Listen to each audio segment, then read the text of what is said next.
Hello friends, welcome to IICS platform. आज है 21 अगस्त और 21 अगस्त के करेंगे हम करंट अफेयर के MCQ। Without wasting our time हम लेक्चर स्टार्ट करते हैं। First news, K Hema committee related to which film industry. देखो दोस्तों, क्या हुआ था कि केरला की कई सारी मूवी आपने देखी होगी। मैं आपको दो चार हीरो के नाम बताता हूँ, शायद केरला के आपको याद आ जाए। जैसे मोहनलाल और मम्मूटी, ये बहुत फेमस हीरो हैं इवन, ठीक है। अब क्या है दोस्तों कि केरला इंडस्ट्री से कई सारी ऐसी रिपोर्ट आ रही थी कि केरला इंडस्ट्री में जो जूनियर आर्टिस्ट होते हैं, जो कि न्यू कमर होते हैं, उनके संग वुमेन और गर्ल्स के संग सेक्सुअल एक्सप्लॉयटेशन हो रहा है। कई सारी रिपोर्ट आ रही थी। तो 2017 में केरला गवर्नमेंट ने एक कमेटी बनाई, कमेटी सेटअप करी, हेडेड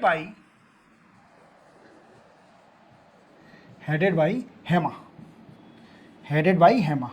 और इनसे बोला गया कि आप इस चीज़ को फाइंड आउट करिए कि केरला इंडस्ट्री, जो कि मलयालम इंडस्ट्री है, इसमें जो जूनियर है, न्यू कमर है, उनके साथ सेक्सुअल एक्सप्लॉयटेशन हो रहा है, कास्टिंग काउच, ये जो प्रॉब्लम आ रही है, और ये सारी चीज़ें हैं कि नहीं है। देन आफ्टर अभी लेटेस्ट इनकी रिपोर्ट आ गई है। पहले तो इसका आंसर डाल लीजिए, मलयालम फिल्म इंडस्ट्री। क्लियर। अब देखो दोस्तों, इनकी रिपोर्ट आ गई है और अभी जस्ट रिपोर्ट आई है। तो इनकी रिपोर्ट में बोला गया कि सेक्सुअल एक्सप्लॉयटेशन बिल्कुल है मलयालम इंडस्ट्री में। जो न्यू कमर आती हैं, वुमेन और गर्ल आती हैं, उनके साथ सेक्सुअल एक्सप्लॉयटेशन होता है। We can say casting couch भी होता है।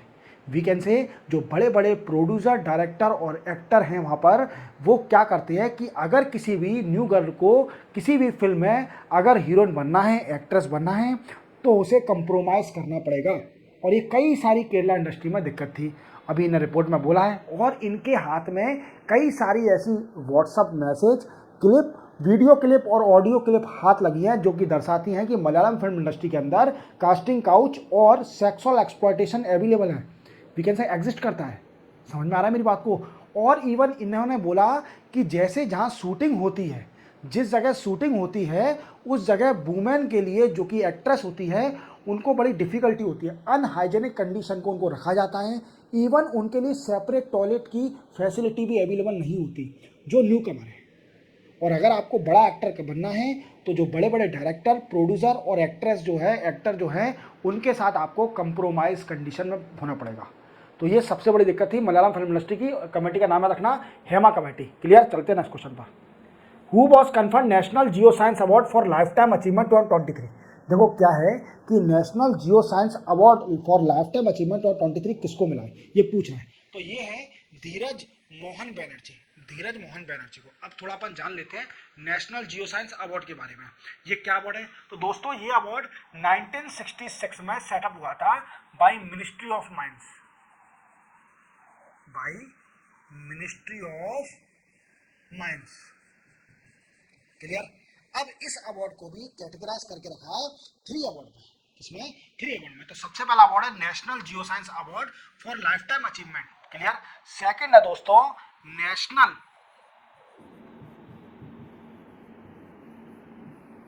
Geo science award. क्लियर।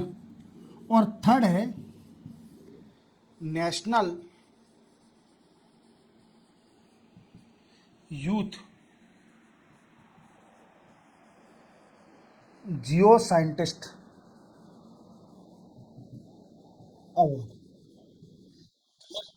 ये 3 अवार्ड में कैटेगराइज करके रखा है। अब ये अवार्ड मिलता किसको है? तो सबसे पहले क्या क्या इसके फैक्टर हैं जो इस अवार्ड में दिए जाते हैं। तो दोस्तों, देखा जाए तो इसमें क्या क्या फैक्टर देखे जाते हैं। सबसे पहले mineral discovery,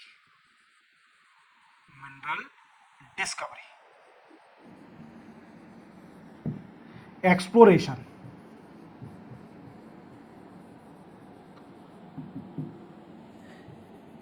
mining technology, ETC। Clear. ये सारे साइंटिस्ट, जितने भी जियो साइंस के अवार्ड के जितने भी साइंटिस्ट होते हैं, इनको ये अवार्ड दिया जाता है। क्लियर। चलते हैं अपन नेक्स्ट क्वेश्चन पर। और इस बार लाइफ टाइम अचीवमेंट मिला है धीरज मोहन बैनर्जी को। धीरज मोहन बैनर्जी को। क्लियर। चलते हैं नेक्स्ट क्वेश्चन पर। Which state CM inaugurate 16 industrial project and sign deal worth 3,683 crore at Sri City. ये पूछ रहा है कि किस सीएम ने, किस स्टेट के सीएम ने अभी इनॉग्रेट किया है वी कैन से 16 इंडस्ट्रियल प्रोजेक्ट और श्री सिटी के अंदर। तो 60 करा है आंध्र प्रदेश के सीएम एन चंद्रबाबू नायडू ने, एन चंद्रबाबू नायडू।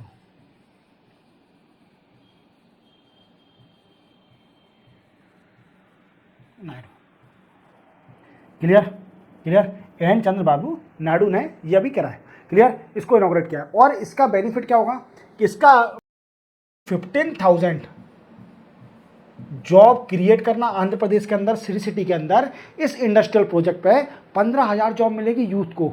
और इसी के साथ इनका एक और इन्होंने एम रखा कि जो ईज ऑफ डूइंग बिजनेस है, ईज ऑफ डूइंग बिजनेस, इसको चेंज करके कर दिया है we can say speed of doing business,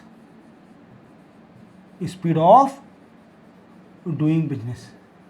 याद रखोगे तो क्या इसका आंध्र प्रदेश आंसर है। चलते हैं नेक्स्ट क्वेश्चन पर। डॉक्टर वीरेंद्र कुमार, सॉरी ये वीरेंद्र कुमार हैं, ये अभी यूनियन मिनिस्टर है सेंटर में और सोशल जस्टिस के यूनियन मिनिस्टर हैं और ये एमपी से बिलोंग करते हैं, टीकमगढ़ से। क्लियर। तो डॉक्टर वीरेंद्र कुमार इनॉग्रेट 17 दिव्य कला मेला एट विच प्लेस। तो ये पूछ रहा है कि 17वां जो दिव्य कला मेला है वो कहाँ पर इनॉग्रेट किया गया है। तो वो करा है रायपुर के अंदर, रायपुर के अंदर दिव्य कला मेला। और दिव्य लोग जो भी एक्टिविटी होती है, उनके जो भी कल्चर है, इसको शोकोस करा जाएगा यहाँ पर। और छत्तीसगढ़ के सीएम जो हैं विष्णु सहादियो, याद रखोगे विष्णु सहादियो, ये यहाँ के सीएम है छत्तीसगढ़ के। क्लियर। चलते हैं अपन नेक्स्ट क्वेश्चन पर। Which union minister of government of India release the centenary commemorative coin of doctor Kalaignar M Karunanidhi in Chennai. देखो दोस्तों, ये बहुत बड़े लीडर थे, इवन चेन्नई में इनका बड़ा ही हल्ला था, चेन्नई में इनको पूजा जाता था। और ये कम से कम इनका राजनाथ सिंह जी ने कॉइन निकाला है, इनके नाम का, एम करुणानिधि के नाम का कॉइन निकाला है। देखो प्यारा सा इनका फोटो है। और ये एक राइटर एंड पॉलिटिशियन रहे और ये 20 साल तक सीएम रहे थे, 2 डिकेड तक सीएम रहे थे। ओवर 5 टर्म, 5 टर्म के लिए सीएम रहे थे बिटवीन 1969 टू 2011 तक, याद रखोगे। और ये बड़े ही फेमस हैं तमिलनाडु के अंदर। और इनको उपाधि देने के लिए, इनको सम्मान देने के लिए इनके एक कॉइन निकाला है इनके नाम से, एम करुणानिधि के नाम से। क्लियर। और उसको इनोग्रेट किसने किया? राजनाथ सिंह जी ने इनोग्रेट किया है चेन्नई में। क्लियर। चलते हैं अपन नेक्स्ट क्वेश्चन पर। Next question, recently which country approve the construction of 11 new nuclear reactor across 5 site. देखो 11 नए न्यूक्लियर रिएक्टर बनने जा रहे हैं। अब ये पूछ रहा है किस कंट्री ने अभी रिसेंटली अप्रूव कर दिया है।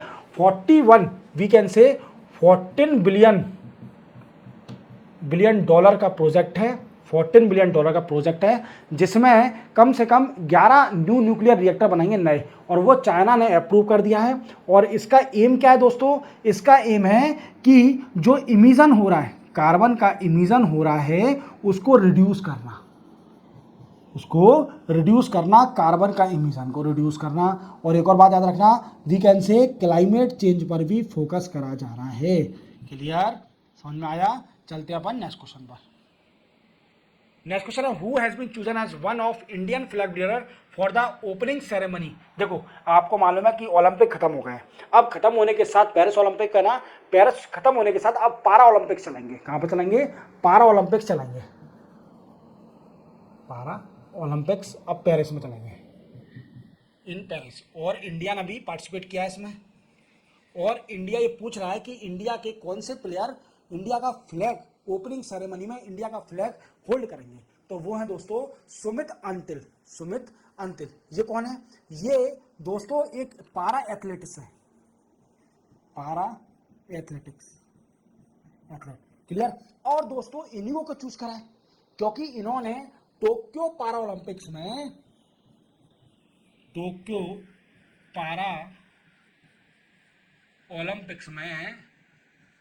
गोल्ड मेडल जीता था, गोल्ड मेडल। अब आपके मन में डाउट होगा कि सर गेम कौन सा खेलते हैं? तो ये भी नीरज चोपड़ा की तरह जेवलिन थ्रो करते हैं। क्या करते हैं दोस्तों, जेवलिन थ्रो करते हैं नीरज चोपड़ा की तरह। नीरज चोपड़ा की तरह इन्होंने भी पारा ओलंपिक्स में, टोक्यो ओलंपिक पारा ओलंपिक में गोल्ड मेडल जीता था जेवलिन थ्रो में, और पेरिस ओलंपिक में इनको चूज करा है। अब देखते हैं ये क्या जीतते हैं, हम ये बताऊंगा आपको। चलते हैं अपन नेक्स्ट क्वेश्चन पर। नेक्स्ट क्वेश्चन है, who took charge of director general of employ state insurance corporation. तो ये पूछ रहा है कौन बने हैं अभी नए डायरेक्टर जनरल, तो वो बने हैं दोस्तों अशोक कुमार सिंह। कौन बने हैं, अशोक कुमार सिंह, और ये IAS ऑफिसर हैं, याद रखोगे। चलते अपन नेक्स्ट क्वेश्चन पर, सिंपल था। Which day is observe as Sadbhavana Diwas और हारमोनी डे 2024। देखो आपको मैं बताया था कि हमारे जो राजीव गांधी थे, former prime minister of India है, वो 20 अगस्त को इनकी बर्थडे रहती है, इनकी बर्थ एनिवर्सरी बनाई जाती है 20 अगस्त को, और इसी दिन को डिक्लेयर कर दिया था हारमोनी डे और सद्भावना दिवस डिक्लेयर कर दिया था। क्या डिक्लेयर कर दिया था, सद्भावना और हारमोनी डे 20 अगस्त को। अब दोस्तों सद्भावना और हारमोनी होता क्या है, तो आप जानते हो कि मिलजुल कर रहना, वीकेंड से हारमोनी में मिलजुल कर रहना, किसी से बैर नहीं रखना, सब एक दूसरे की मदद करें, मिलजुल के रहें, दैट इज कॉल्ड हारमोनी। और सद्भावना मतलब भावना रखें, अच्छी भावना रखें, सब मिलजुल के रहें। तो ये दिन इसलिए ऑब्जर्व किया जाता है क्योंकि बर्थ एनिवर्सरी पड़ी थी इस दिन, 20 अगस्त को बर्थ आती है किसकी, राजीव गांधी साहब की, जो कि former prime minister of India है। क्लियर। इसी के साथ 21 अगस्त के करंट अफेयर कंप्लीट होते हैं। चैनल को सब्सक्राइब और बेल आइकन प्रेस करना ना भूलना। मिलते हैं हम कल 22 अगस्त को नए करंट अफेयर हमसे साथ, तब तक के लिए जय हिंद।